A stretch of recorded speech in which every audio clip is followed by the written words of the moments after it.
Welcome back, folks, to another episode of Invictus Pro Wrestling Power Hour. As always, your host, Alex Aceta. I'm here with my esteemed colleagues, Nick Goutman, Brian Gross, and our special guest for the evening, none other than the Game Leroy. Hey guys, what's up? Nothing much. How have you been? How were your holidays? It's been good. It's been good. Lots of game playing, lots of fun, lots of quality time with family. Lots of Mario Kart being played, lots of Mario Party. The family, the wholesome video games being played together. Very nice. Couldn't ask for much more than that. Yeah. First, you have the distinguished honor of being our first guest of 2021. Our first guest Wow. of the new year, yeah. Oh man, 2021. Yeah. See the like I'm trying to think. I know it was 2020 vision, so what is it, 2021 like legal to drink or something? Is that the I don't know. I'm trying to figure out what the expression for 2021 is. Or is I it don't just know gonna be either. 2021 better Although than last you, year? you did just point out that this year, kids who were born in the year 2000 are legal to drink, which is a frightening thought. Um, Does that mean we're old? it does mean we're old, and it means that we're very old. But anyway, so Leroy, we got some questions for you. We got some questions of our own, and then we got some questions that the fans have been submitting on the socials over the last few days. So I will start off by asking you the first question that we ask pretty much all of our guests, which is, how did you first become interested in wrestling? Oh man, that's tough. I feel like my earliest memories are always like of The Rock, like maybe like late 90s, The Rock cutting promos. I can't really place anything to it. I just remember being a kid, channel surfing, being super entertained by The Rock in the ring, and just being hooked from there. From then on, I just was always fascinated about it, man. Like I was always drawn to it from then on. I didn't even know what channel it was on. I didn't even know what it was going on. I remember a few times finding it on what was it, Univision, like the Spanish channel, and I Yeah. was finding like raw replays in Spanish, and I knew that was how I was finding it, just because I didn't know what wrestling really was. I was just finding it wherever I could find it. And then it wasn't until I was a little bit older that I was like, oh, okay, SmackDown's on UPN on Thursdays. Okay, cool. I can watch this because, I also didn't have cable growing up. So that was how I managed. And from then on, I was a super fan. I was collecting magazines. I was buying all the action figures in the holidays, getting all the video games. I know, it's a big surprise. And the love was there. I was obsessed. That's awesome. Yeah, I feel that. I remember, like, I knew that SmackDown was on UPN, but I didn't know what channel number UPN was. So I would always just, every Thursday night, I would just flip through the channels, like, trying to figure it out. I don't know. I had some It's a weird. different era now. Now you just get a guide. You just Google it. You can just watch it on YouTube. I mean, I'm sorry. Do I sound old and crabby? I was just Watch what? it on the watch it on the WWE Network for $9.99 a month, which Yes, the you were on. award winning. Which you Oh were on. yes, Yes, you are on the WWE Network, which we'll talk about yes in a little I bit. am. The Yeah. award winning WWE Network, which we Yes. always have to say, because Triple H and Gabe Smolsky will love that. Yep. They're always listening. So my next question, building off of that, is what actually made you decide to sort of, cross over to the other side of the guardrail and actually, pursue training to become a wrestler?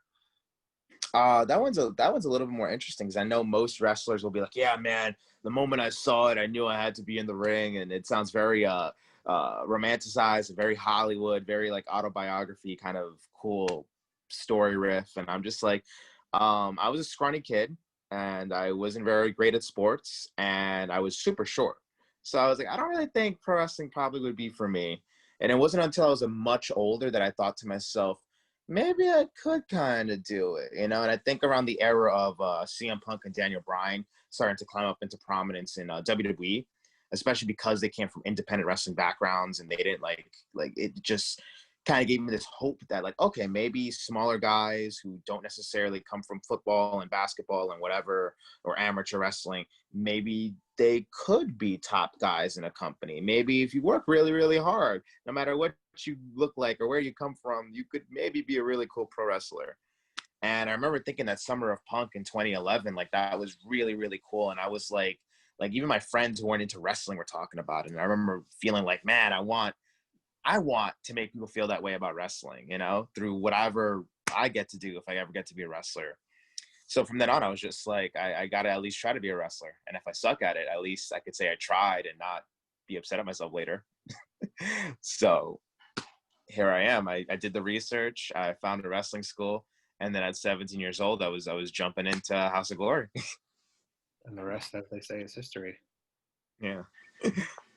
What was it like training at House of Glory? Because I was, always a big fan of their, of them as a fan. But what was it like training there?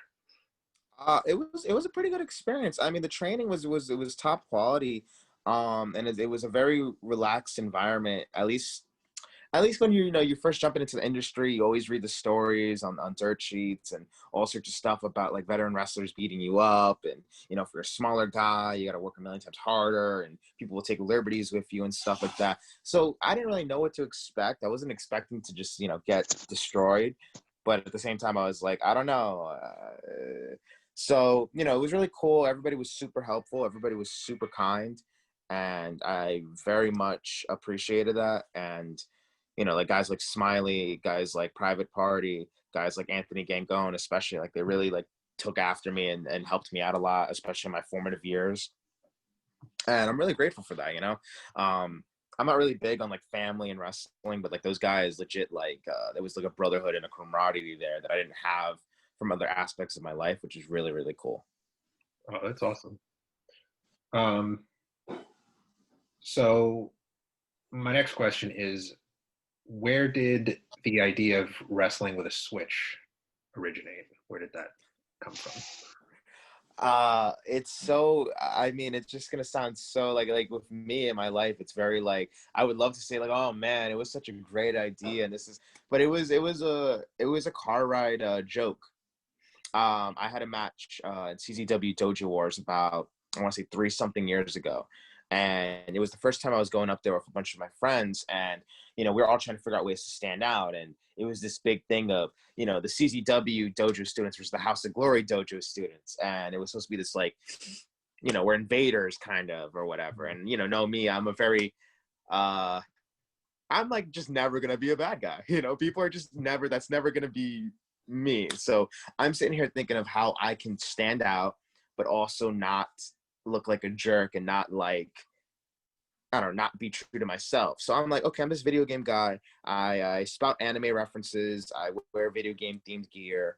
What if I'm so into my video game that I just don't put it down? Like I'm such an idiot that I'm so like, oh, I'm just so into it. And that could even be like what I even jump into, like, okay, like, all right, let me see if I could do a drop kick with it. Let me see if I could do a senton with it. Oh, I can't do those things. I don't really need my hands for that. And then I did. And in front of like, I want to say maybe 12 or 13 people in attendance, they all seemed to like it. So I was like, maybe there's something here. And it wasn't until like I started taking it to other shows that I started to realize there might be some money in it. I think I wrestled at PPW. It was a battle royal, and then I did the drop kick, and then I sat up, like in my little cross-legged pose, and then people like reacted just to that, and I was like, oh, okay, there's something here. That's so cool.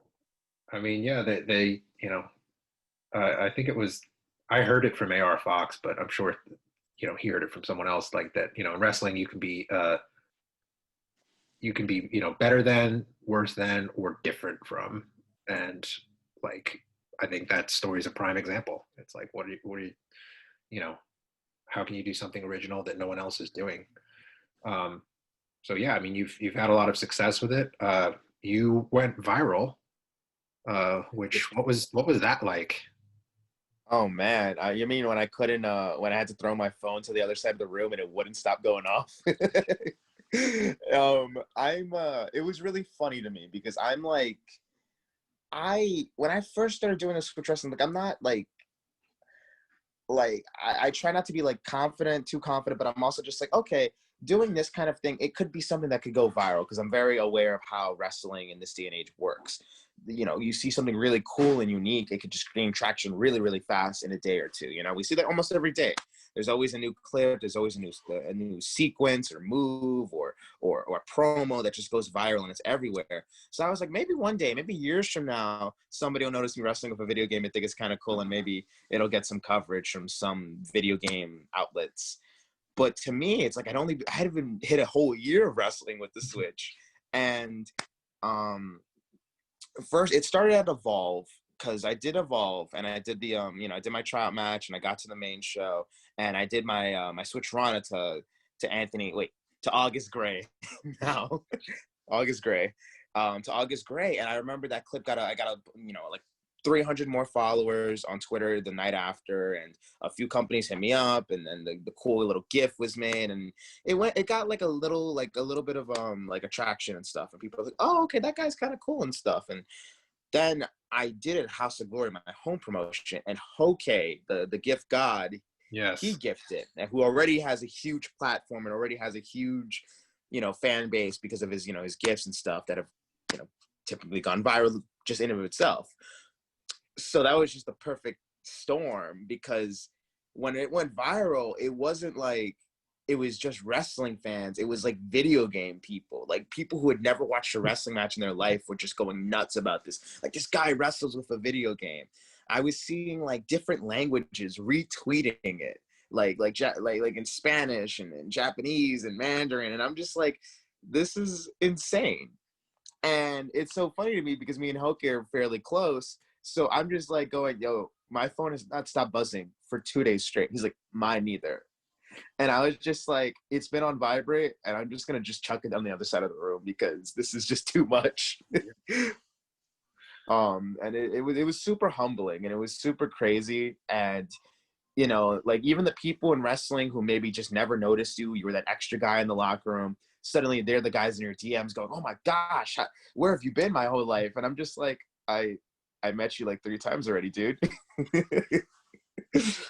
So, and that's funny, that's how wrestling works. Like it's really humbling, and it's really cool because like you never know what's the thing that'll like make you an overnight sensation, or the thing that'll like their performance that'll make you get to that next point, and I've had a lot of people, who are close to people in locker rooms in the Performance Center and at AEW, and to hear that clip was being shared around guys in those locker rooms there, like that to me is like the coolest thing, to know that like guys like Keith Lee and Adam Cole were looking at a video like that, and to know that, even Kenny Omega or maybe the Bucks had even seen it. Like, even if they don't really know who I am or what I'm about, like, I think it's so cool that at the highest levels, people could go, oh, wait a minute, I think I've seen that clip before. I think I've seen that dude before. Yeah. No, that's awesome. And it's interesting, too, that you bring up the fact that, like, these video game enthusiasts are seeing this clip and, thinking that that's cool. Because as a promoter, I always say, like, I always look for any opportunity to sort of, for, like, crossover appeal, the opportunity to bring in people from one fan base over to the other, because there's some sort of connection there, even if it's just something as small as, like, a 30-second clip, like what you just described. So, yeah, I mean, it's awesome that you've had, as much success as you have. So I guess this isn't the order that I have the questions in, but I have another sort of question that I guess relates more to that, which is obviously, um, as popular as your style is, some of the more old school, fans and workers out there, may have a bit more of a, controversial opinion about it. So how do you? That's putting it politely. That's putting it very politely. Yeah. So how do you? I mean, how do you respond to, or how do you like just sort of like deal with the, for lack of a better word, the haters? The funny thing about it, and I think I was telling JT Dunn this. It was the one of these shows that happened after I went viral. He was like, "Yeah, man, I'm happy you got your doing stuff," and he said, like, "Don't listen to the haters and stuff." And I said, "Well, I have no choice. People, like, a lot of people don't realize this because I'm retweeting all the positives and stuff myself and liking. I will say about 45% of the retweets I got from that viral clip were people like just hating on it." And some of it was like other wrestlers, making jokes about me or going like, oh, this is what wrestling is now. Oh man, Orange Cassidy knockoff. Oh man, this and that, a lot of very hurtful and negative stuff. And I mean, I wear a thick skin, you know, like I'm somebody who kind of has like thought to myself, I'm trying to be a pro wrestler, which by nature means I'm trying to be a public figure, and I can't just be rattled by people who don't even know me, who don't want to know me, who don't want to understand me. Like they see one thing of me and they think that they know me and they think they understand me, not realizing that like I've been wrestling, you know, I've been in wrestling for about 6 years now, and it's been a journey to this point. It's not like I just started wrestling that day, decided I was gonna, you know, wrestle with a switch and get famous off of that or something. Like, no, it was a journey to get to that point. It was a journey to get to evolve, and it was a journey to even bring it to House of Glory in that platform and in that way. So I guess my reaction to haters is just like I've gone about everything in the quote unquote right way because I learned how to wrestle. I went through all the training. I wrestled for years and I struggled, and I had good matches as myself and without a switch. And I like to think I've had a lot of really good performances without my switch. So to me, it's like the switch wrestling is what draws a lot of people to me. And I think it's fun. And I think it's really beautiful that sometimes I can bring in people from a different genre of fans, you know, who aren't even wrestling fans, who maybe wouldn't be interested in it. I think that's really cool. And I think that's something that's really powerful because, you know, there's only so many people that can do that in wrestling, you know? And I think that, like, you know, Xavier Woods is somebody who's definitely got a market on it, who's got that crossover appeal. You know, like, you got to just find whatever that is and you got to latch onto it because, like, everybody, like, wrestling fans are going to love wrestling, you know? They're always going to like, they're wrestling fans. They're going to love wrestling. But if I can make a video game fan love wrestling, then to me, I've won the day. Oh yeah. So my next question is, and I think I know the answer to this, but I want to hear it from the horse's mouth. What is your favorite match that you've had so far? That one is always tough. Like I wish I could think about it.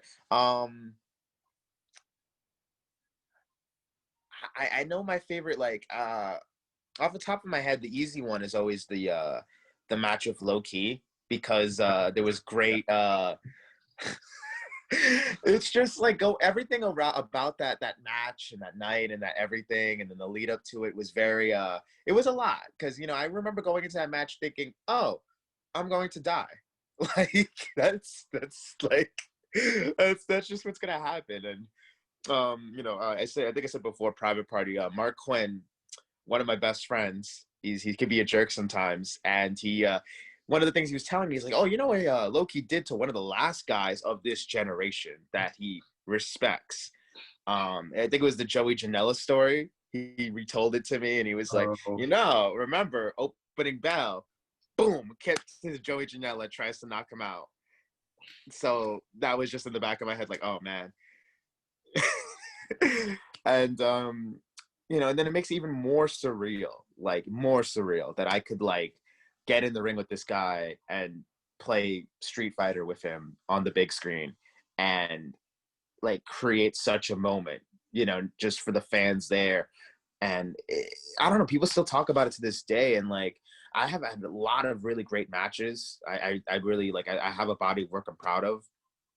But that moment is like still remembered to this day. People still talk about it. Wrestlers will go, man, that was crazy. Like how, and then they're just like, go, so how did you get Loki to play? Like, what did you do? And I was just like, I don't. The look on he was in a good mood. The look on his face was has 1,000 words. He was smiling ear to ear when he was playing. Yeah, I know in real, like, I know he's a big gamer. Like, I think most people could tell he is a gamer.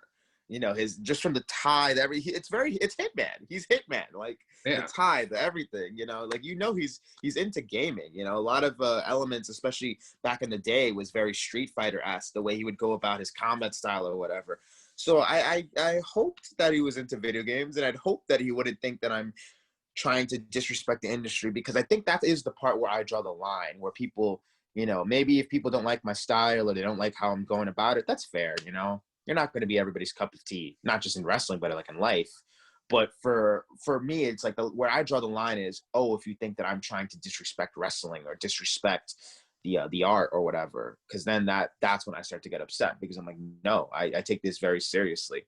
Everything I go about with my Switch is very meticulous and stuff, and like I do train, I do focus with these things, I do think these things out, and I do put a lot of stock into these things. I don't just do it because it's like, oh, this will look cool and people will react because I'm doing something with a video game in my hands. I do it because this feels like me. It feels right, and I like to think it'll give the people something to hang on to and to grasp onto and relate to. I mean, seeing me duck and weave with my Switch isn't just me doing that. It's like, wow, like I can relate to that kid who just can't put down his dang video game or something. I don't know. Yeah. I love that. Where are we here? So obviously the Switch thing is very, original and very unique. So who are some of your big influences in wrestling? I mean, you mentioned The Rock earlier. Other ones, like as far as like your in-ring style, minus the Switch?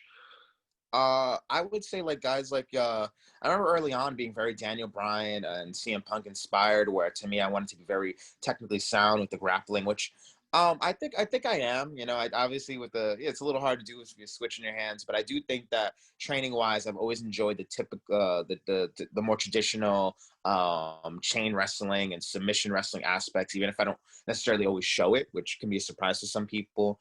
I'm a smaller, quicker guy, so I do like certain elements of a faster paced style, a faster paced quote unquote indie style that is pioneered by guys like, the Amazing Red and Loki himself, Brian Kendrick and stuff like that. I can't do shooting stars and 450s and all that stuff, but I do like a quicker style. I do like feeling the energy of the people getting behind you as you move from point A to point B and so on and so on.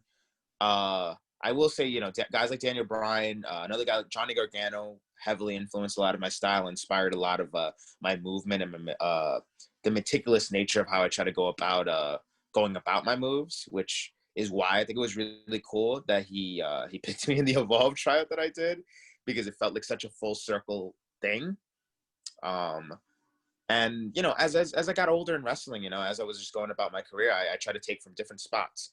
My friends always joke that I take so much from El Generico, Sami Zayn. I was very, very influenced by his work. Yeah. Very big fan. And I I feel like it bleeds over from everything from my movements to a lot of the ways I go about certain moves. So I think that's pretty cool too. Adam Cole is another one. I think you can see a theme: smaller indie guys who were polished and did their time on the indies, paid their dues, and made their ways by being a little innovative and putting their own flair to things. That's a very solid list. Yeah, definitely seeing a theme there with the those more like indie workhorse kind of guys. So switching gears now to talk a little bit about video games. So Yes. off the top of your head, just an important question: what are your top 5 games of all time? Oh man. Originally, I had this top as favorite game of all time, but I changed it to give you a little more. Yeah. Top 5 is easier. I can work with that. See, I always get these questions. They change, but they generally stay in the same sphere. So this is no particular order. Super Mario 64 is like one of the GOAT games to me, like one of the greatest games of all time. And I think it still holds up. I've been playing it on the Switch, the 3D All-Stars, and I think it's proving to me it still holds up. The level design, the gameplay, just everything, even the controls for the most part still hold up really well. I mean, there's no backwards long jump glitch, but it's still pretty awesome. And another one, my favorite Zelda game, Breath of the Wild, really, really, really good. I remember pouring so many hours into that game, and I'm a pretty solid Zelda head, but like that game really immersed me like no other. Really, really solid. The Super Smash Bros. Series, it's hard for me to choose. I mean, I guess if I had to choose, I'd say Smash Ultimate, because I've put so much time into it. It was always one of my favorite multiplayer games growing up.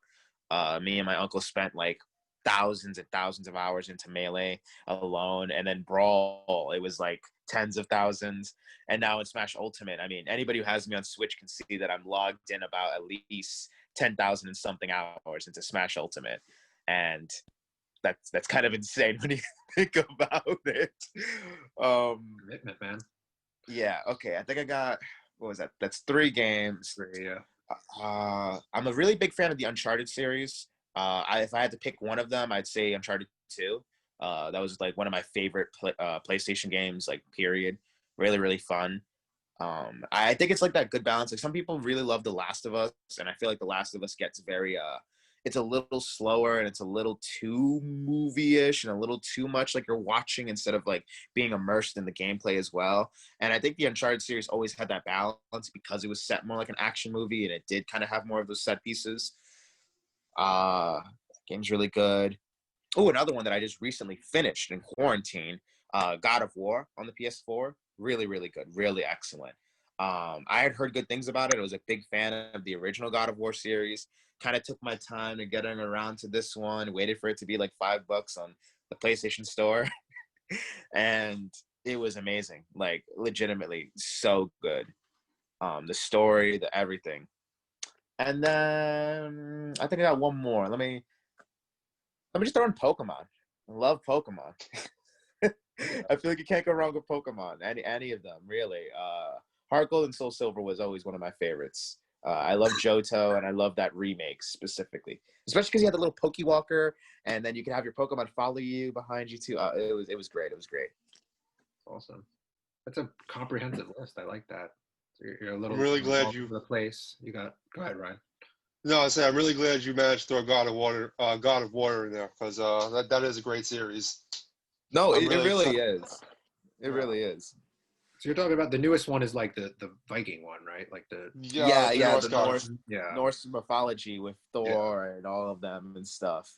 because he killed all the Greek gods already. Yeah, I was gonna say there's not really much story to tell back in Greece because he kind of killed them all. I used to use the cutscenes. I mean, the ones that I could get away with showing. I used to use them to teach my middle schoolers about Greek mythology. Uh, Really? yeah, I was obviously gonna say some the of them ones are a that little weren't like explicit. a bloodbath. I would use, yeah, to teach them. It kept the kept some of the kids engaged. No, It's that crossover that appeal sounds you're pretty talking smart. about. Crossover appeal, yeah, man. Yeah. That's what I'm all about. So going off of the whole like video game topic, I have to know your opinion. And Bronco Bronson, if you're listening to this, I apologize in advance. But so the YouTube algorithm lately has been like recommending a lot of these Twitch streamers to me for why I don't know. I'm not like I know I do know because I've been clicking on them just to kind of like see what it's all about. Like maybe this is just me being an old fart. I don't get it. Like I don't get what the appeal is to watch someone else play video games. So I want to know what your thoughts are on streamers. Is it just something that I'm not Yeah. understanding? Like No, I could understand that because I was the same. I was the same exact way for a long time, and it wasn't until I started like really thinking of like, and I don't think it's a secret that I've thought about Twitch and I've thought about making YouTube gaming content and stuff like that. And my whole thing was always just like, well, I don't really know what to do because like I just be playing video games and then just talking and pretending I know everything, and that's kind of boring, you know. And like I don't really find an appeal to that. But then I started kind of like, especially during quarantine, because there's literally like YouTube to me is like the easiest kind of content for me to digest because I don't have to like be watching it. I can kind of just do something else. yeah. And I guess, I wrestle and I play video games. So, I have to be overstimulated when it comes to absorbing content and stuff. So I remember I was getting into guys like Alpharad, Little Z, and, they're mostly like Smash YouTubers and stuff, but they also play other games and stuff. And what appealed me to them was that it was almost like a podcast, especially Alpharad. Like they'd be playing video games and stuff. They'd just be going online and, trolling people and destroying them and stuff. But they would get into these moments where they just start talking and not just talking about video games. They'd just be talking about life and their experiences and telling stories. And, it was almost like a podcast and the video game was the backdrop to the story, And then occasionally they would just get sucked back into the video game, and like, I was like, not to say like, other people watch it for different reasons. Some people just want to see good gameplay and they want to learn how to be better at a fighting game, or they want to, they don't want to play God of War. They just want to watch someone play God of War, because they're not that good at video games, which is also fine. But for me, I was really sucked in by this idea of like, oh, it's like a podcast. It's like you're telling a story while you're doing something. It's like you're having a conversation with somebody. You're having a conversation with yourself or with your fan base. You're kind of explaining to yourself, like to your fans, like, hey, I'm doing this in Pokemon. I'm picking the fire starter because way back when I picked Charmander back in '96, and that's kind of just how I've been going. And the people can get emotionally involved and attached to these things, and I do think, like, and this is part of me being very like anti, like, I'm a very, as good as I am in social media and promoting myself, I'm very anti social media philosophically, because I'm just like, no one's voice should just matter that much. Like, who cares? But I do like the idea of like when it's very genuine and you're just genuinely sharing your passion for something with people. Like, hey, I'm going to stream Uncharted 2 because I fucking love that game and it's really cool and I really dig it. And, I can explain to you while I'm playing it what I love about it. I can tell you how the graphics still hold up even though it came out in '09. I could tell you about like how I love Nathan Drake's characterization and all this and that. And I could tell you all about the combat as it's going on and stuff. And I think stuff like that, even if I don't always find it entertaining, I can still find it like engaging just because it's so genuine. I like that. Sorry, I gave you a whole everything. No, that honestly, like, actually really did change my perspective on it, because podcasting obviously is something I can appreciate. We're doing it right now. Yeah. So, like, no, thinking about it like that actually is like totally makes a lot of sense. And just sort of having the video game, I guess it's like the same way as like, they say that people who like rewatch old shows on like streaming services they've already seen before, they just do it for sort of like the comfort of like having something kind of familiar. Yeah. Yance in the background. I guess it's kind of the same thing. No, that is an enlightening answer. So last question, or I guess it's kind of a two-part question before we move into the fan questions. We mentioned earlier that you're our first guest of 2021. So what are some of your goals and or resolutions for the new year? Oh man, it's like, is resolutions the thing that like if I say it, it doesn't come true, or is that just birthday wishes? No, I feel like it's more normalized to share your resolutions, because I feel like Okay. with resolutions, it's like an accountability thing, Right. Like Yeah. I'm gonna go to the gym or I'm gonna lose Yeah. weight. Right. Okay, that's fair. It's like, so I mean, it's like an obvious one for me. It's like one of my goals for this year is to return to AEW Dark, to get another opportunity there and to kind of make the to maximize that. I feel like it was really cool when I went there last year, and especially in the time period that I went. Like, I'm grateful I went when I went, because I feel like I went at a time where nobody from my scene was going. Mhm. And I felt like I went at a time where like quarantine had hit my area, like hit New York. It just hit New York hard. And I was just like, even, and I jokingly say this to people, like, I wouldn't have went to Dark if I didn't know that I was going to get a COVID test. And the COVID test I got to perform and to even be there was the first COVID test I ever received. So to me, I was just like, wow, thanks, wrestling. You helped me get a COVID test in a pandemic. Yeah. So, that's one of the goals, to return to Dark and, to maximize that opportunity and to kind of do some stuff there in the world of eliteness and stuff.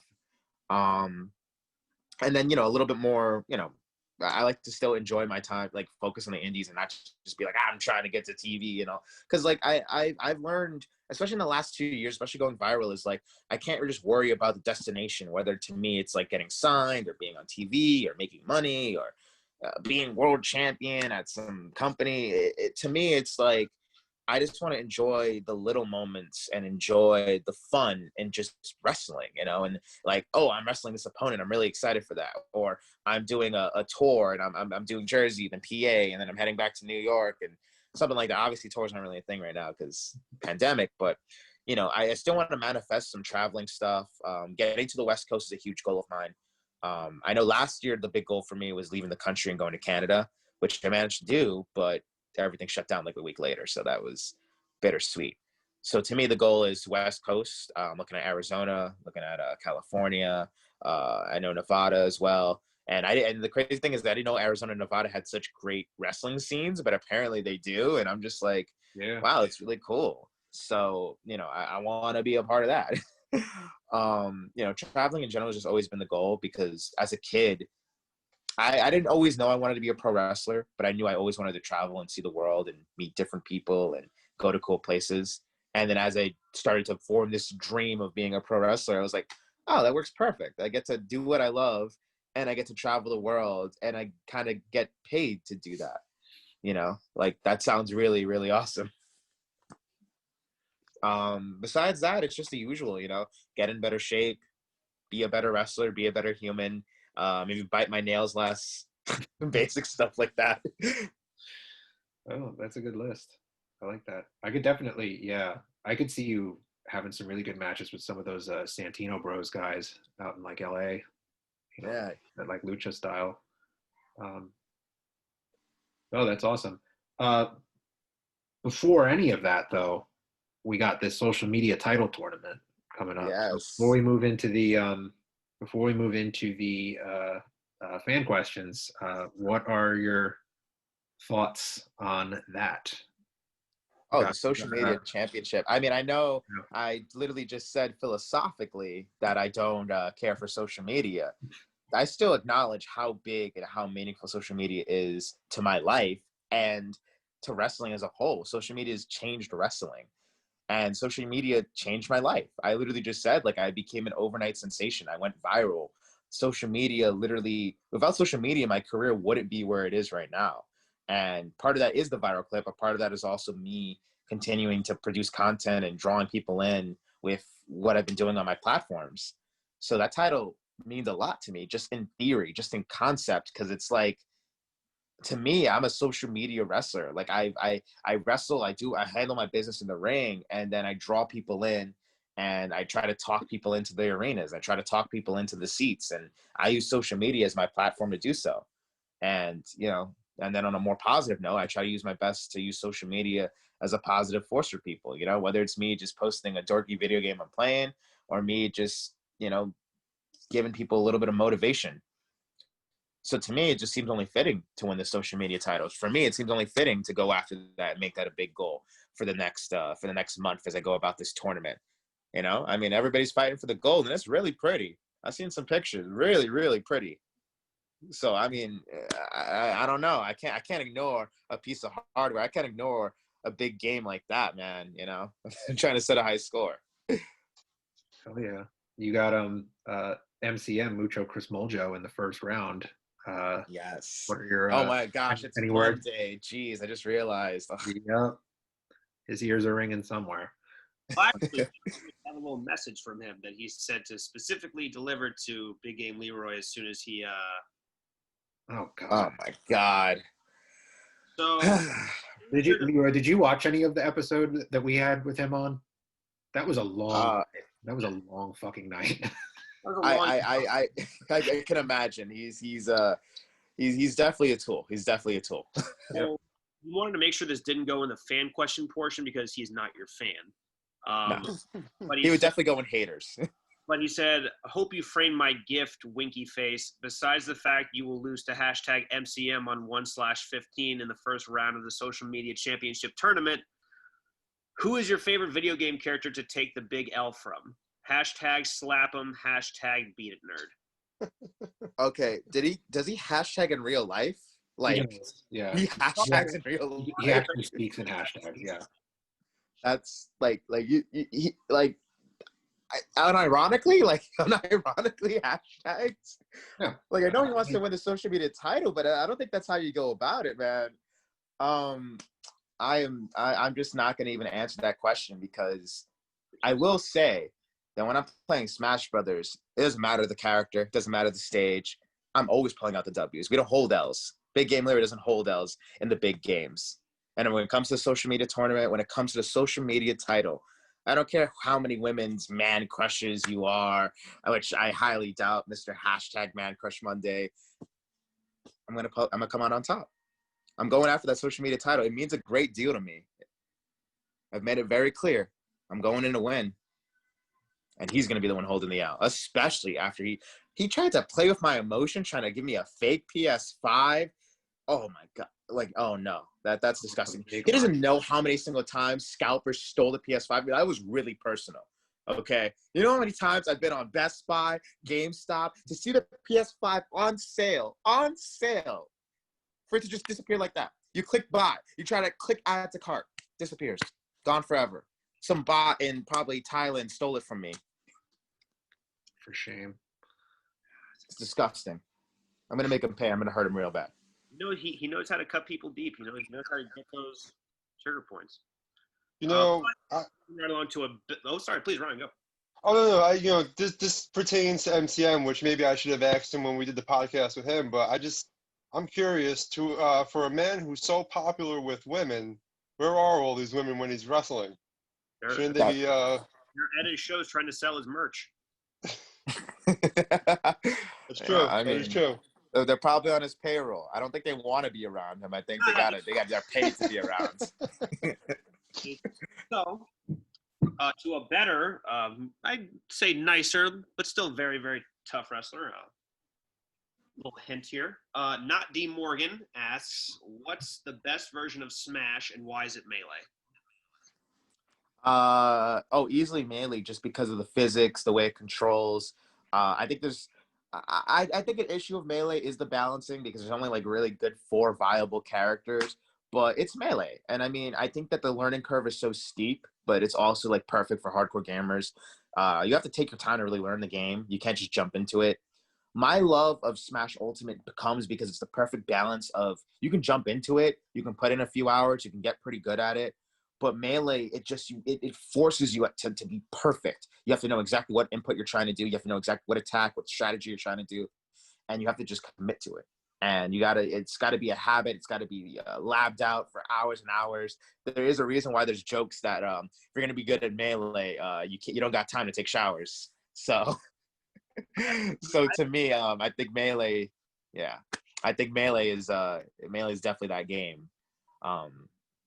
I mean, I shower, so I can't be amazing at it, but I'm still pretty good at it. I was about to say I need some hygiene tips already. I don't know if I can handle another game on top of that. So, or Zizzle19 asks, who would win in a wrestling match, Lucha Smiley or Norman Smiley? Lucha Smiley or Norman Smiley? That's tough. I'm gonna go with Lucha Smiley. Mostly because I like Lucha Smiley, and I think Lucha Smiley. I think in this day and age, huh? There's so many of them. Hmm? There's like 15 people out there in his brain. I don't know which one's Lucha Smiley. I don't know who's, you know what I mean? There's so many different personalities going on there. Exactly, but also like that's the advantage. You know, we don't know which Smiley we're gonna get, and that's the fun of it. You know, like who knows? He's very unpredictable. He's crazy. In one moment he'll be playing a Game Boy with you. The other moment he'll be trying to brainbuster you on a turnbuckle. Very, very, definitely a psychopath. And I say that with so much love. I was about to say psychopath in the best way possible. From M. Smith Pro Wrestling, they ask, what's the next short-term goal for your in-ring career? Definitely short-term. You know, we have this tournament going on. I would say winning the social media title is the most short-term goal I could think of at the moment.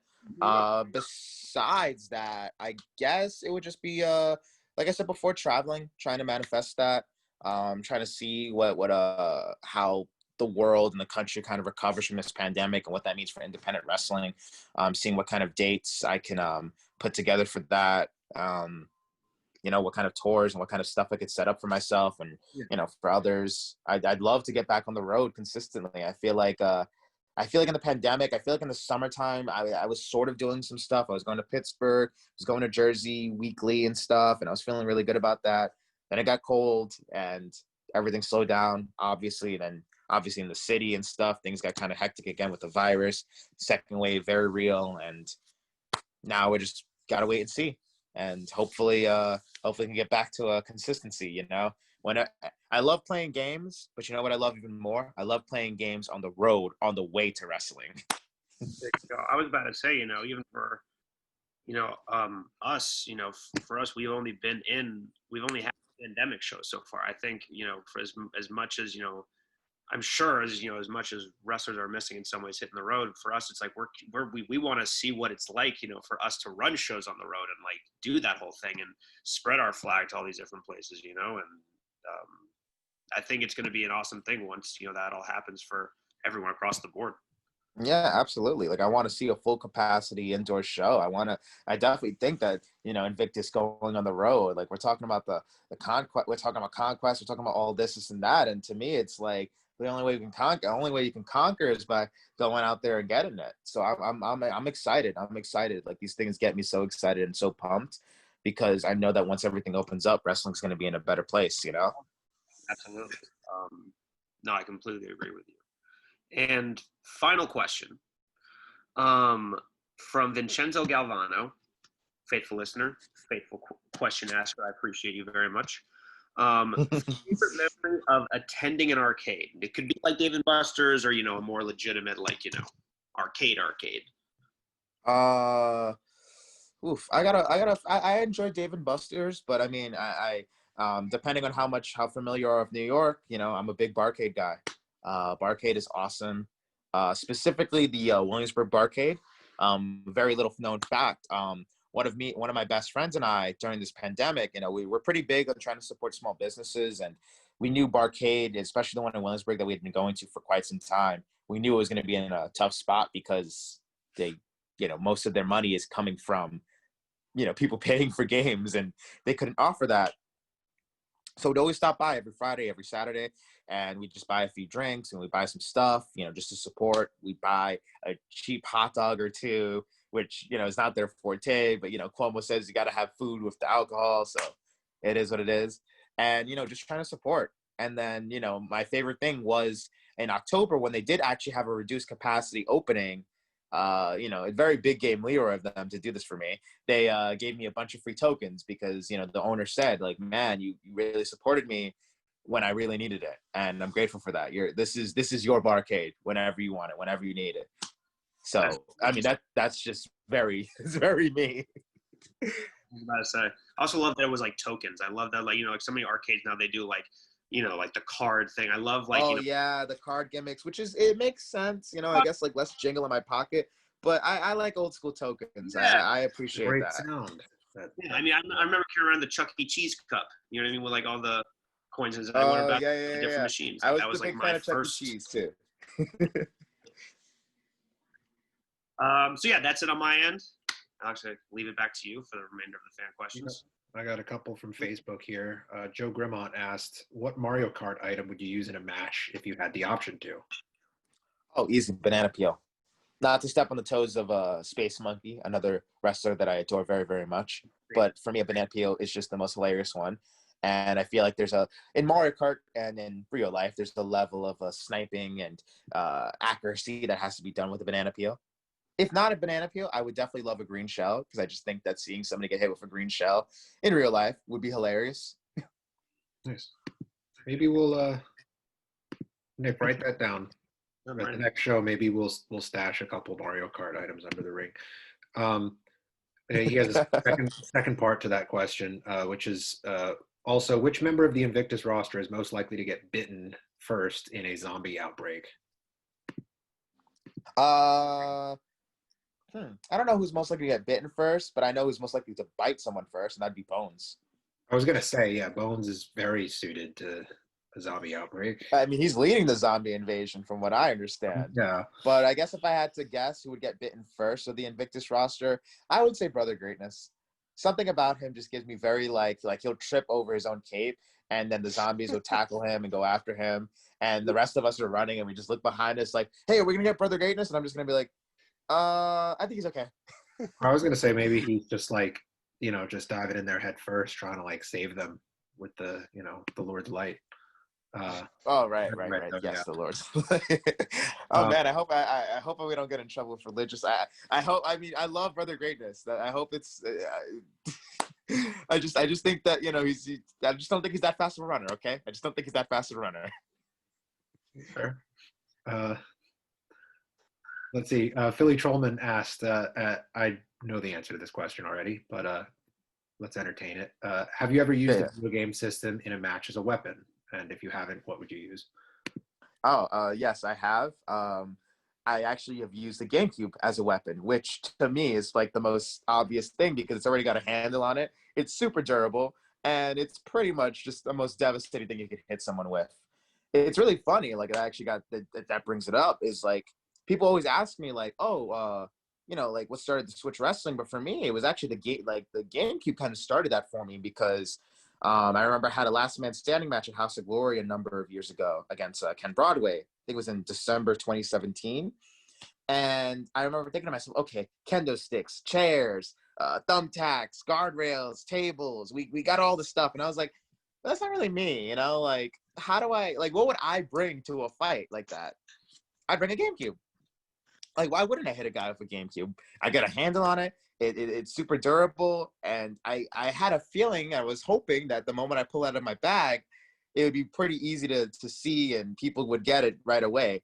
And lo and behold, like literally as soon as I hit Ken with it a few times and knocked him on the floor, I got a GameCube chant. And if anything, for me in wrestling, that was the light bulb like effect. Cause I was like, oh, video games. Right. I like that. People like that. And people get that. And it can work in wrestling. What if you just did like you rolled the GameCube around him while he was like prone on the mat and did the intro, like the do do do do do do do do do do. And then I just smashed it on his ankle at the end. Bang! Yeah, perfect. I like that. I like that. I'm definitely writing that one down. The next time I'm in a no disqualification match, I'm definitely doing that. I'd pay to see it. Last question comes from Billy on Twitter. He said, "Did you ever watch the 1993 Super Mario Bros. Movie? If you did, what did you think about it? And do you think at Man of Steel Mike Verna could be Mario in a 2021 Mario Bros.?" I remember seeing this because I think Verna replied to it on Twitter. He did Oh man, yeah. So I did once when I was young. Like I think I was like 6 or 7, and I remember it being bad. I mean, it's bad. It's a bad movie. I've seen enough clips of it at an older age to understand how bad it is. I think it's hilariously bad. I could see myself rewatching it now and like having a good time with some buddies, just laughing at how bad and poorly written and poorly made it is. Like it's Mario, and Luigi Mario. Like it doesn't make sense. Oh man. However, I will say, like, I think it's funny for what it is. I think there's fun to be had in it. It definitely doesn't take itself seriously at all. So I mean, that's kind of good, I guess. But I don't know. And then as for Verna, I do think Verna could play a pretty mean Mario, but like as he said, he would have to be a more jacked Mario. Like maybe he's Mario after like the Olympic Games, and he had to beef up for like I don't know, one of those sports there or something. But I think Verna could pull off a nice Mario. I don't know. He's got the hair kind of there, the facial hair. I don't know. I feel like Verna could pull off a decent Mario. I did see him a couple months ago. He shaved into a mustache for a acting role, and the resemblance was uncanny. If it were him, though, get him the hat, and it's perfect. If it were him, though, it'd have to be Mari Bro instead of Mario. Mari Bro. Mari Bro, yes. Yeah, like he's just gonna be like, yo, Bowser, like don't make me bench press you over my head or something. Where's Peach? He replied, if Mario loses 100 pounds and hits the weights hard, maybe. And then I replied, Captain Lou Albano did his voice in the cartoon series, so it all comes full parentheses squared circle. I was very proud of that joke. Yeah, no, that was pretty solid. I love that's my favorite thing to do is just posting stupid one-liners from the like official, not official because we're not verified, but like from the official Invictus account. Like I was just that's the power of it. That's my biggest pet peeve with indie wrestling is all these promotions and promoters that take themselves like way too seriously. Like, come on, like. No, yeah. I was gonna say one of another company that's been really, really cool with that, and even in this pandemic, they made so much traction for it. I don't know if you follow Wrestlers Lab, like like and I wasn't super familiar with their shows. I knew they had ran out of the Pro Wrestling Magic Arena, but like they made so much traction just off of like being really funny and stupid on Twitter, and they didn't do it at any wrestler's expense. Like, they didn't like trash anybody or anything. It was just very positive. Like they just make dorky jokes about wrestlers and stuff. It'd be like, hey, that wrestler would be perfect doing this, or I could see Leroy doing that. or I could see MV doing that. And I think that kind of stuff. Your arch rival MV Young is their champion, right? Yes. So, are we gonna see you? He's my the title there at some point. That is a hope and that is a goal. I mean, me and MV right now we stand at 1-1. I wrestled him at an Uncanny Attractions. I lost in a video game match. It actually bothers me. Like I lost in a video game match. It was 8-bit. It was 2D. There was health bars and stuff, and I lost, and it haunts me. And then the next time I wrestled him, I actually wrestled him in a bar in Brooklyn, and in his whole thing, because he's a bar deathmatch wrestler, and I beat him there. So he beat me on my turf. I beat him on his turf. So I'm thinking that we got to get that tiebreaker somehow, some way. So maybe. I will say the Wrestlers Lab title does look really nice, but I will say the social media title does look quite a bit nicer too. I don't know. I like the idea of all the gold. I know belt collectors very much a phrase that's been tossed around, but I do like collecting systems, and those titles they're heavy like systems. Leroy 2 belts. You love. I do like the sound of that. All right. So that concludes our fan questions. So we're gonna move right along into a little bit of video game trivia. Oh, nice.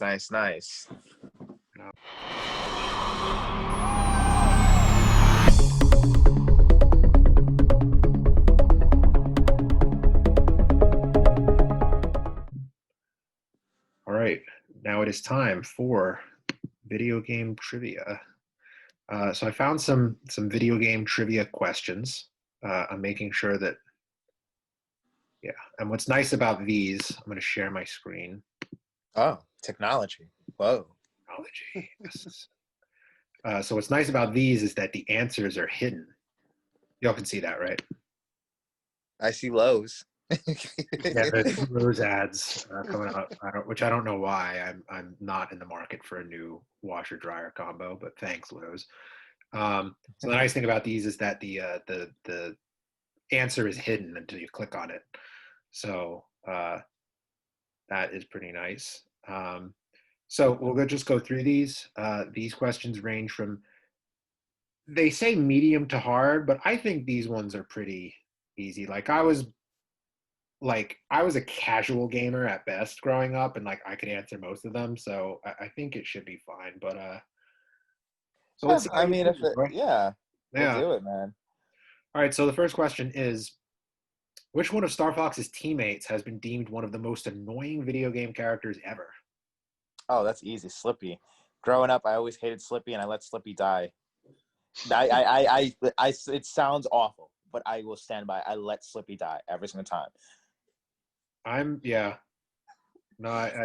you're right, but also yes, I agree. 100%. I don't understand how Falco and Slippy could coexist on the same. Yeah, I was gonna say Falco's such a serious try hard, and Slippy just is. I feel like Slippy just shouldn't even be out there. Slippy just doesn't even know how to fly. Yeah.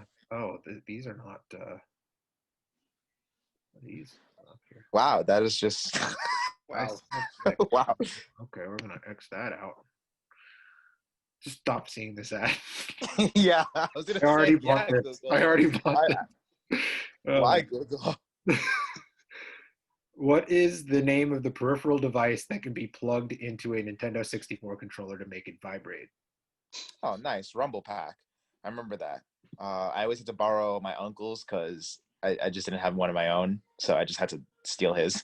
I was gonna say, yeah, I remember that was the coolest feature when I upgraded from the 64 to the GameCube, that you didn't have to install the Rumble Pack, the controller just vibrated on its own. Yeah, no, I mean, it's so funny because it's such a luxury, and now we have haptic feedback on the PS5 controller, and you can feel the controller tingle and certain vibrations and stuff depending on what buttons you press and when you press it in the game. We've come a long way. What is the only video game franchise originated in the 1970s to have thus far generated over $1 billion in revenue? $1 billion in revenue. This one was a trickier one for me. 1 billion in revenue. The only video game in the 1970s. Damn, the year's messing me up, but my guess is going to be Tetris. Good guess. The answer is Space Invaders. Really, Space Invaders? That was there, but I was like, I don't feel like Space Invaders made that much money. I didn't know it was that old. I just assumed it came out in the 80s. I But knew Space Invaders was that old. I just didn't know it was that profitable. I knew Tetris was like one of the most profitable video game franchises like ever, and I figured it was like that like 70s as well. So I was like, oh, it probably made $1 billion. I would have thought But it was Tetris too. yeah. Yeah. All right. Next question. In 2018, which video game company did actor Alfonso Ribeiro sue for unethically capitalizing off content he created?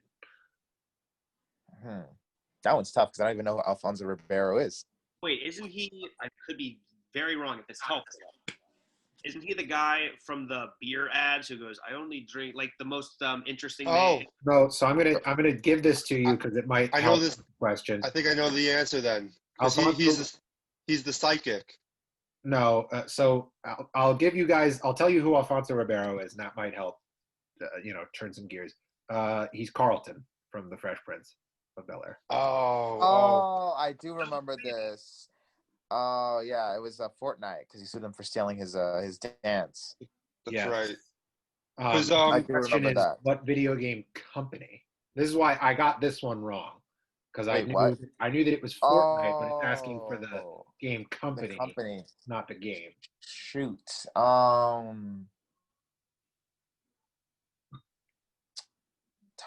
I don't play Fortnite. That's crazy because like Good. That's a good Fortnite's thing, like right? it is. I mean, it's funny because everybody always asks me, they're like, "Oh, it's free. It's so easy to get into. Everybody loves it. The kids love it." I'm just like, it's just not for me, man. It's a little too casual, and it just doesn't engage me. And I'm like, I do like multiplayer games. I do like shooting games. I'm just not really. It's just not for me. I mean, Especially if you have to pay to unlock skins and that pay to play kind of stuff is not really. I don't really like that stuff.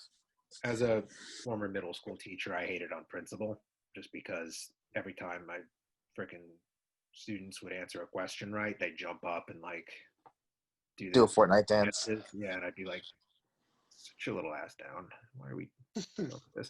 The answer is Epic Games. Epic Games. Okay. Yeah. Let's see here. Which iconic actor provided the voice of the titular character during the 1990s Sonic the Hedgehog cartoon? So again, Man. I played this. I will say right now, I would not call this actor iconic.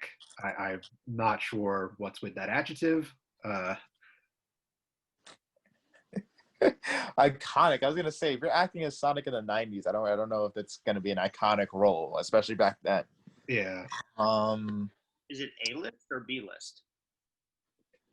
C or D list. Really? But somebody that we all know. Like, Okay. I assume we all know. I'm trying to remember. This is the cartoon, like the old cartoon that was good, not Sonic X. That's tough. I have a friend that's like a huge Sonic fan, and he's probably like wanting to strangle me as I'm struggling with this. But I always grew up a Mario fan. I'll give a hint that is related to indie wrestling, which is something that we all we all love. a common ground for all of us. So Mr. Darius Carter is sometimes, when he is booed or heckled, is compared to one of the other characters that this gentleman portrayed.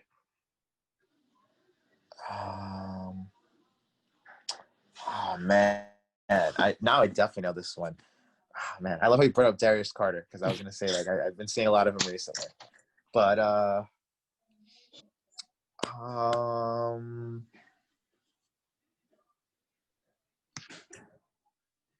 damn it, it definitely is very hard.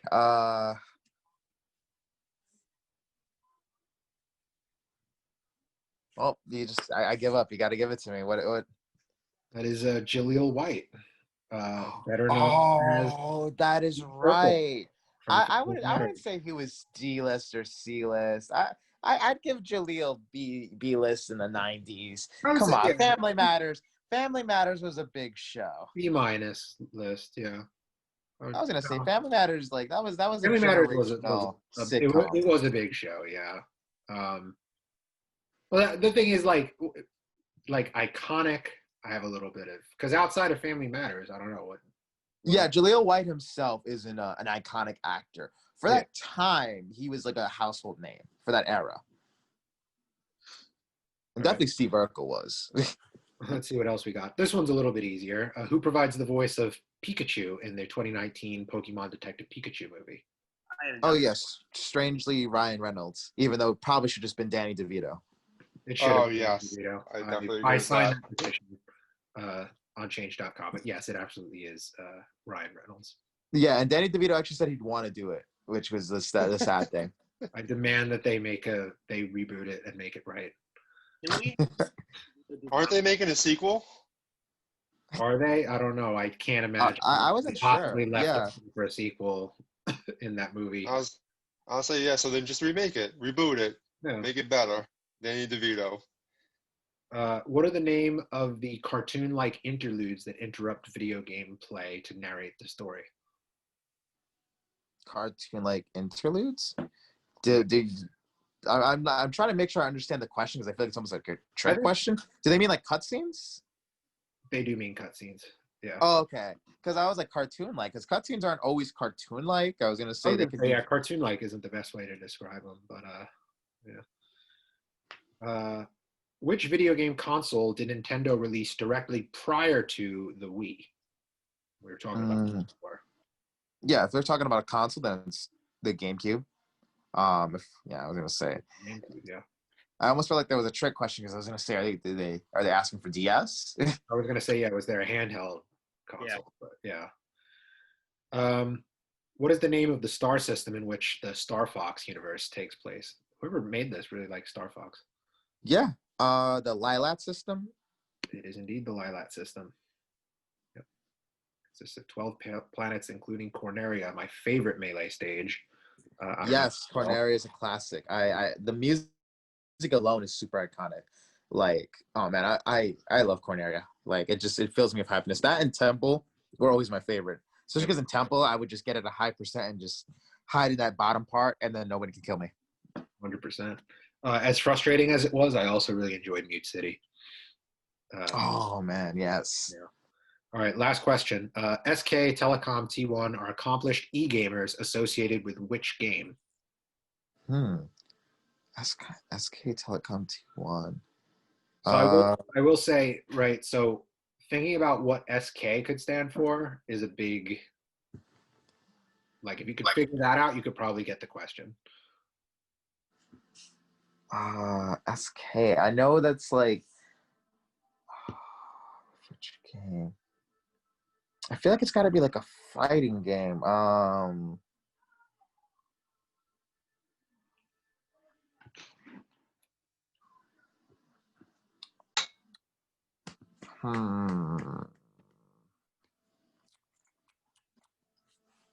SK Telecom T1.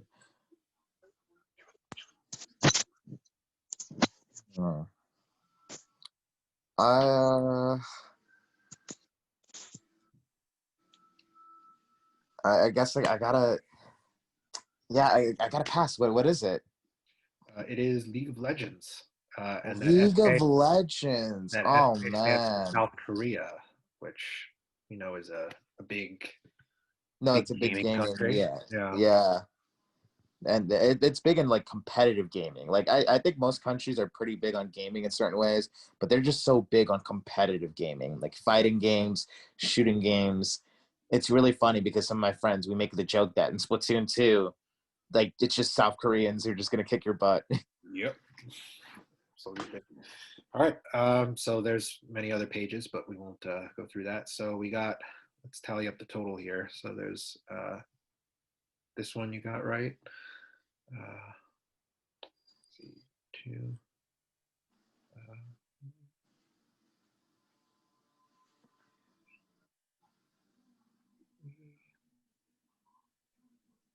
Some of these were hard, actually, now looking back at it. But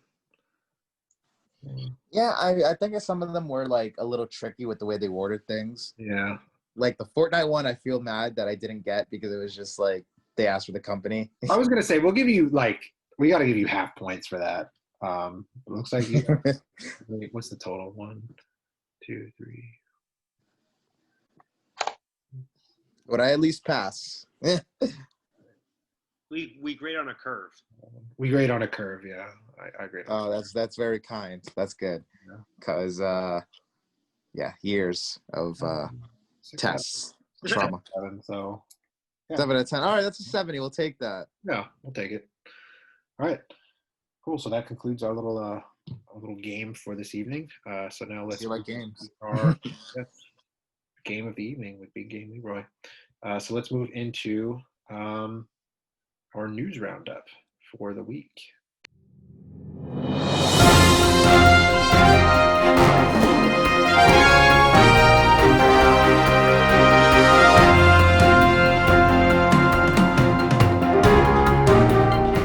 All right, folks, we are back with today's news roundup, talking about everything going on in the wacky world of pro wrestling. Probably the biggest event that has taken place over the past week, of course, is Wrestle Kingdom 15, New Japan's version of WrestleMania. Their biggest show of the year, which emanated from the Tokyo Dome. Night 1 took place last night.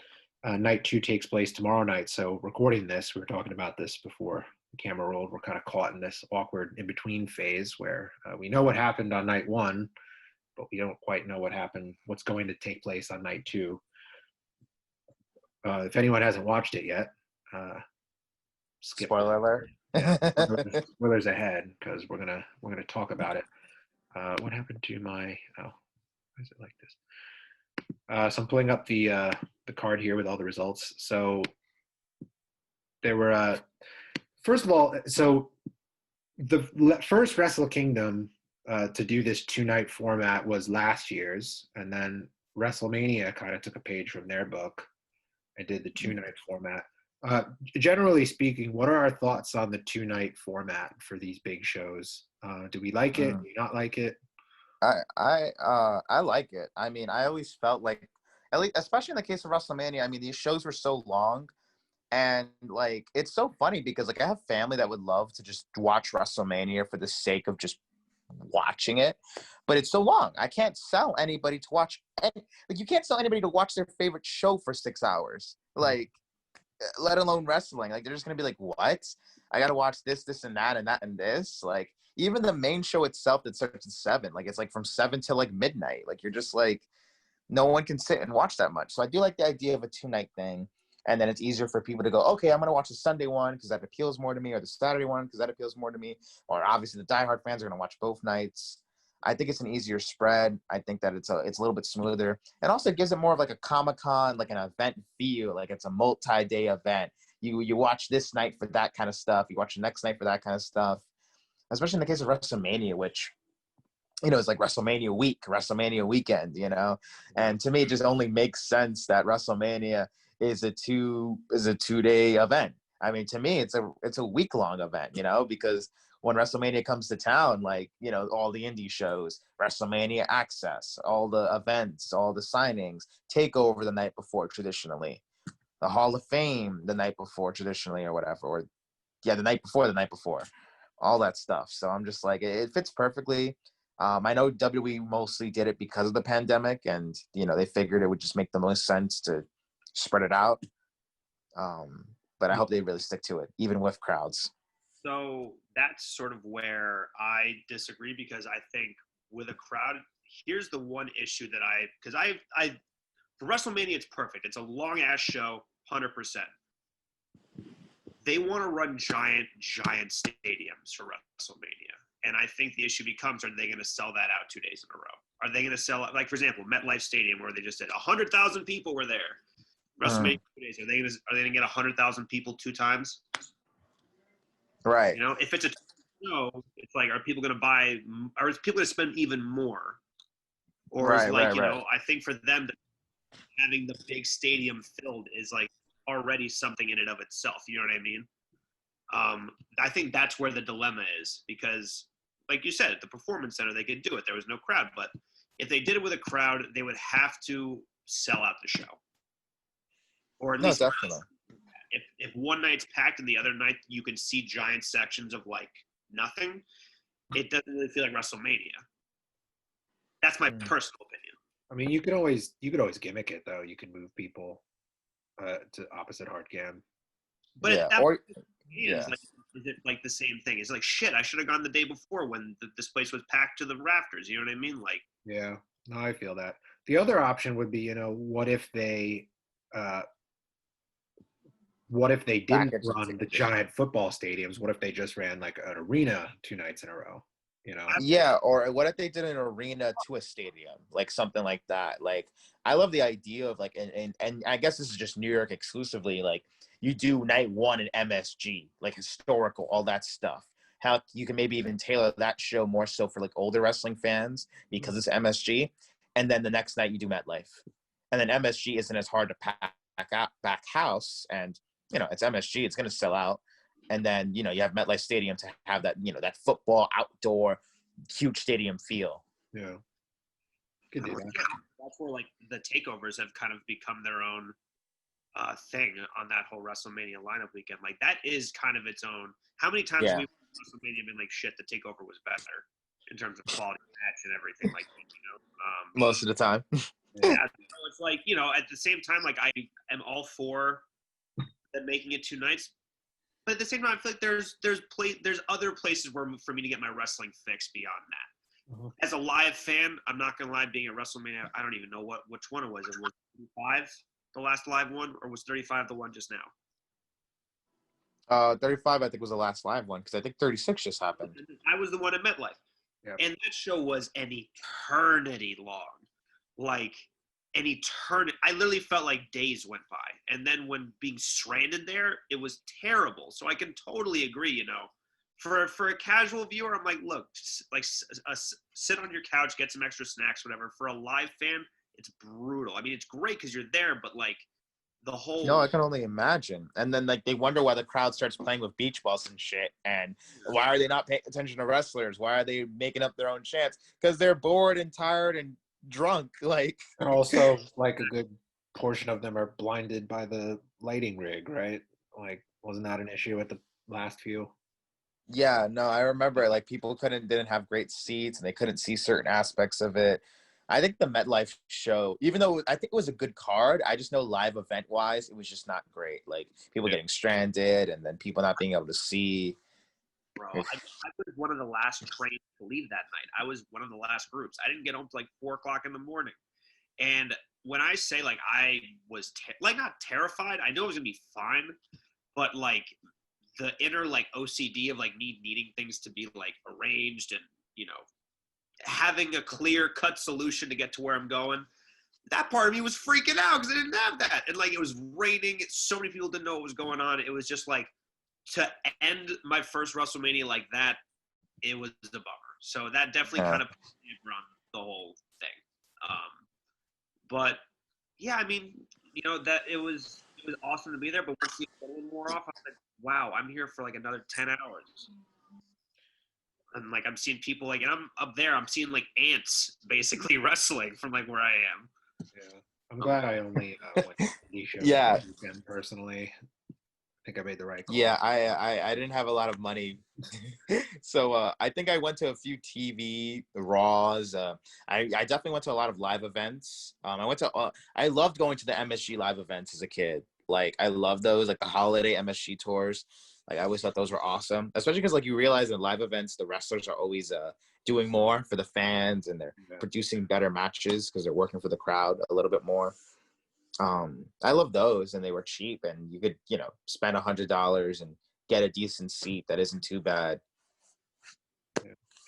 But it is interesting though, getting back to New Japan, like they have no problem.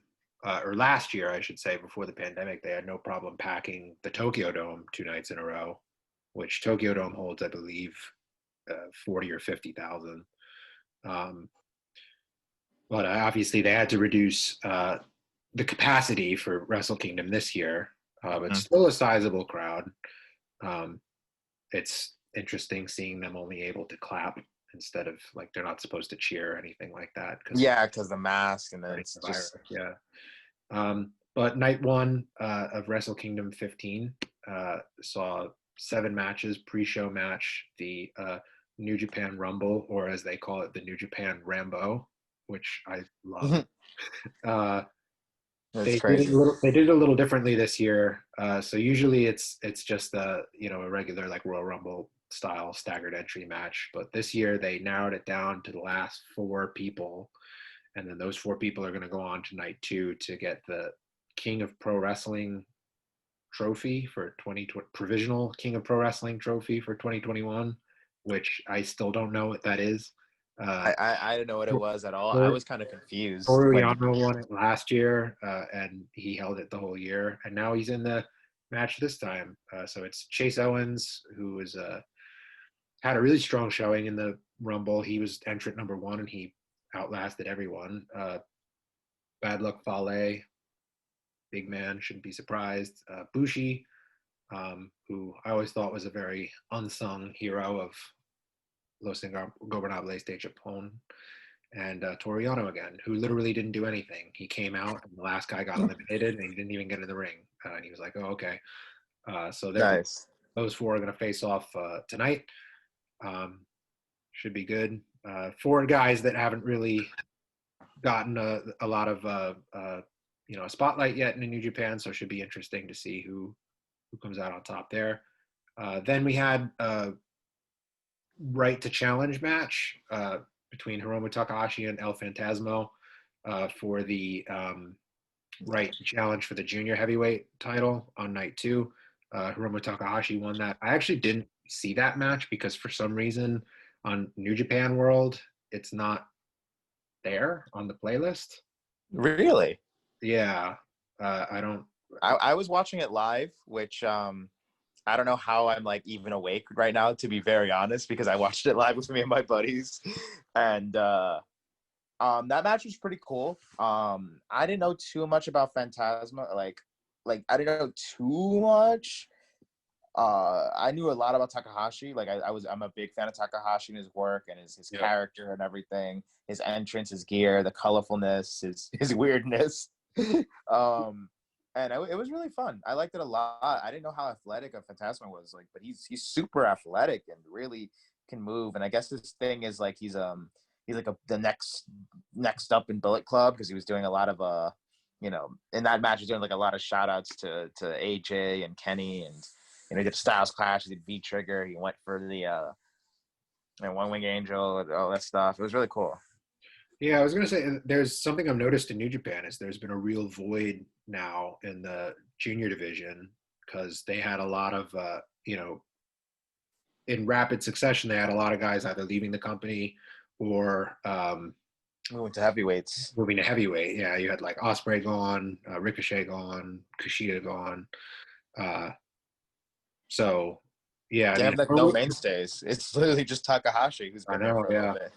But I love Hiromu, yeah, and I kind of hope he wins the belt back. I absolutely loved his just anime style meltdown that he had after Evil betrayed him. LIJ. I love that. No, I love his character. He's just so yeah. And to me, it's just like you can't really like it. It's so cool. Like it's so different. It's so colorful and expressive. It's great. So that match number 3, IWGP Tag Team Title match. We had the World Tag League winners, the Gorillas of Destiny, Tama Tonga and Tangaloa. They defeated the reigning champions, the Dangerous Techers, which is Taichi and Zack Sabre Jr. representing Suzuki-gun. So they are the new tag team champions. I like Taichi and Zack Sabre Jr. as champions. Personally, I think it's a little. The tag division, the heavyweight tag team division, is another one that's very. I feel like it's a little stagnant right now. But I mean, the Gorillas of Destiny are having like literally 7-time champions. They're old reliable. It's like when all else fails, put the belt on them. I don't have a problem. Good, and I love Tama. I was going to say they're good matches.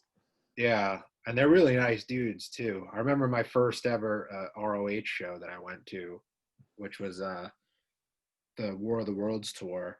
It was at Terminal 5, which sucked. Yeah, any show. Once you say General, Terminal 5, I'm like, why? Why did you go? I had general admission seats, so I was up on the third mezzanine. And after their match, they came up there and they got drinks at the bar, and they just they watched the rest of the show with us. The guys up in the cheap Nice. seats, which was awesome. They're super nice guys, so I'm happy for them. Then there was the IWGP United States Championship right to challenge match. This match, just the build up to it, and not so much the match itself, but the build up to it was very matchy. Moxley, of course, is the reigning champion, but he's kind of holding the belt hostage a little bit because he's stuck in America. He's not stuck in America though, because they were able to bring in all the other American guys. So right. I think it's something with AEW that he is. You think it's like AEW not wanting to let him go, or maybe he just doesn't want to go? Yeah, I don't know what's going on, but they showed a promo of him, with the belt, just to sort of remind us that he exists. Yeah, it was a good promo. Yeah, it was a good promo. And then we had Kenta, who's currently holds the briefcase. He defeated Satoshi Kojima, who was filling in for Juice Robinson. Juice, yeah. Who had an eye injury. Yeah, they said orbital socket. I was like, geez, like how do you like that's ugh. I don't know. It sounds brutal, but yeah, I don't know. The match that took a lot of the wind out of the sails for me. Because Juice, I think, is a much more viable contender than Kojima. I love Kojima, but he's it's just it didn't really feel believable that he was. Oh no, he was a fill-in. We all knew Kenta was going to win. Yeah. And the match itself was a little slow. Again, I think that Kojima is like 48 or 49 years old. So, but it was. Then we had a singles match. Hiroshi Tanahashi beat the Great Okan. Yeah, I don't know. I didn't really like this one either. It was a little slow for my taste. I think Okan is still kind of getting his getting his feet wet a little bit in terms of his style. I think he definitely would work more like a powerhouse style, but I think that with Tanahashi, who's a little more technical, it's I don't know that they mesh very well. I'll give him the benefit of the doubt, but I also didn't think it did any favors to have him lose here to Tanahashi, who it's no secret he's getting up there in age. I don't know. This could have been Tanahashi is like the franchise. He always wins. Yeah, he's the Japanese Cena. Of course, the OG Japanese Cena. I'm not gonna lie. There's always whenever because I would usually watch Wrestle Kingdom like live. There's always like a match or two where I start to doze off. I know wrestling fans are gonna kill me for it. This was that match for me. It was like right in the middle. It was sandwiched there, and I was just like, and it was a slower match. Like the Kenta match, I managed to stay up for most of it, and then I started dozing off for the Tanahashi match. Yeah, no, I feel you there. Yeah, I mean, I just don't think it was a good. It wasn't a good pairing, and I get it too. It's like, what, let's have the new guy coming in. Let's let him work with Tanahashi.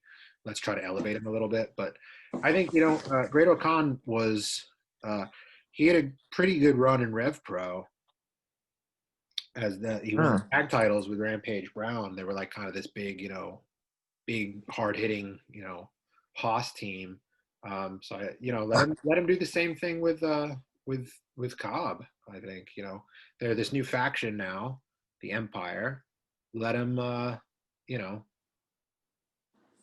him. They're going to need like tag team competitors for this new faction. So maybe let him, maybe conceal some of his areas of growth a little bit. I don't know. So then we had another special singles match, Okada versus Will Ospreay with Beat Priestley. That was a very good match. No, I was gonna say that match woke me up. That's what I was saying. Was that it woke me up, and like I'm trying to remember. I just remember waking up really early on. They were on the outside, and I was just like, "Oh my gosh. And then they started, you know, and I was just like, and I don't watch New Japan too much where I closely follow the product, but I did know there was like a storyline with them, with like Okada kind of like looking to Ospreay, like almost like a brother or something like that, having this like some type of friendship with him. And I thought they had that story pretty well told. Okada brought Ospreay into New Japan. Right. Yeah. And Ospreay for a long time was, you know, with Chaos, which was Okada's faction. Yes. Now he's left and formed this new faction, the Empire. So, and this is a case where, you know what I mean? Like, I don't think it hurts Ospreay at all to, you know, to lose to Okada. lose. Yeah. Especially the match was like 35 minutes long. Like, and it was super back and forth. Back and forth. Yeah. Like, I don't think I think it's good. And I think, you know, it still elevates Ospreay a lot, and it elevates the Empire. I'm excited to see what happens with faction, what other new members they might add. So I really liked it. And then last but not least, main event, double match, double championship match for the IWGP Heavyweight and Intercontinental Championships. My man, stupid, sexy Kota Ibushi. Stupid, sexy Kota Ibushi Defeated Tetsuya Naito to finally capture the big one. I am very happy with that. I didn't expect it. I kind of was just like, I don't know. It's like Kota's been chasing the big one for so long. I know. He's the one. He is the man that got me into New Japan. So to see him come all this way, and especially after the disappointment of, you know, last year, that, you know, he was the one who lost both nights. There was going to be somebody that lost both nights in the double main event. So the redemption story has been really great to see, and I think they booked it really well with the, you know, him teaming with Tanahashi for a while and kind of bringing him back up, and then win the G1. I really and I liked it, and even the ending with him, the way he's like, it was so cute the way he covered him again, because as if he couldn't believe that he had won. Like that was such a great touch, and like I just it was lovely. Ibushi is like one of those guys who, like, I also watched like that era of like indie wrestling, like Generico and all of them, the Jakaras, the everything, even like watching some DDT. Like I was like, oh, that's Ibushi. Like Ibushi was like the man. So to me in New Japan, it was always so weird that it was such a climb for him to get to this point, because he's just been in New Japan for so long. Yeah. You know, and he's done everything. The thing was, for a lot of his time in New Japan, he was a freelancer. He wasn't signed to the contract. So I think that was why they were reluctant to push him for so long. But yeah, he was going off. He's doing the Cruiserweight Classic and shooting. Yeah, people thought he was going to sign then, or that he signed then. Yeah. Thank God he didn't. I think him and Zach made the right call. But yeah, so I thought, you know, overall it was a weird Wrestle Kingdom. I think compared to previous ones, maybe the match quality wasn't as consistent. But I think those last two matches for me definitely, you know, made the show, you know. Oh no, yeah, they were where they were for a reason. I mean, I liked most of the card. I mean, Takahashi, the other match was a Takahashi match stood out to me as well. It was cool. But yeah, those two main events are what we paid to see. So I mean, it's yeah, awesome. I'm excited for that. Yeah. So yeah, that's pretty much does it for the news roundup. I don't know, not a lot going on in wrestling, and otherwise, you know, if we really want to dig deep, we'll be here all night. So that about does it for this episode of Power Hour. Leroy, do you have anything in the social media? We've talked a lot about social media tonight. Yes, I have. Do you have anything on the socials that you want to plug? I know. I mean, I guess depending on when this airs, I know currently there's a Pro Wrestling Tees sale. Visit my Pro Wrestling Tees. Visit Invictus's Pro Wrestling Tees. Got you. Cheap plug. I know. Visiting the Pro Wrestling Tees. The sales are really, really good. This is the best time to support. I know a lot of us are getting stimuluses, and I know it's not the 2000, but it is the 600. And, if you could, spare a little bit to help support your favorite indie company, your favorite indie wrestlers, please, by all means, not just me, but there's a lot of great talent out there that could definitely use some support. And, a $12 t-shirt, I mean, with the savings, it'll definitely be like $12 or $10. Yeah. Go for it, So, and I don't know, I guess, follow me at Big Game Leroy on Twitter and Instagram.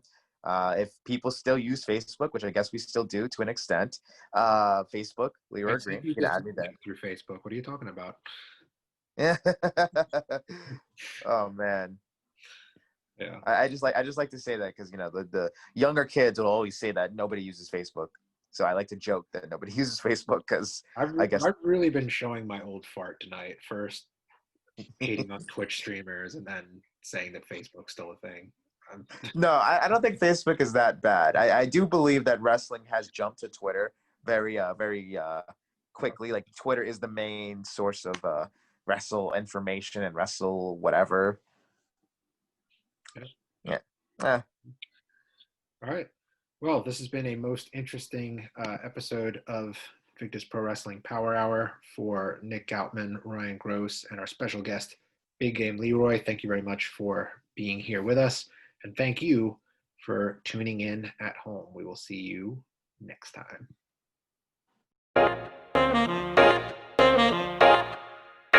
What's going on, Rockamaniacs, wrestling fans? I'm the Maroon Goon himself, Machismo Charismo, Bronco Bronson, and I'm here to tell you about the future of Invictus Pro Wrestling.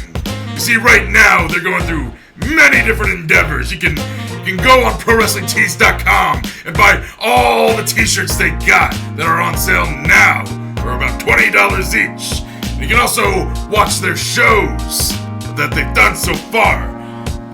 Eruption and November Rain, they're both available on Gumroad for a $9.99 bundle. You get to own both, brother.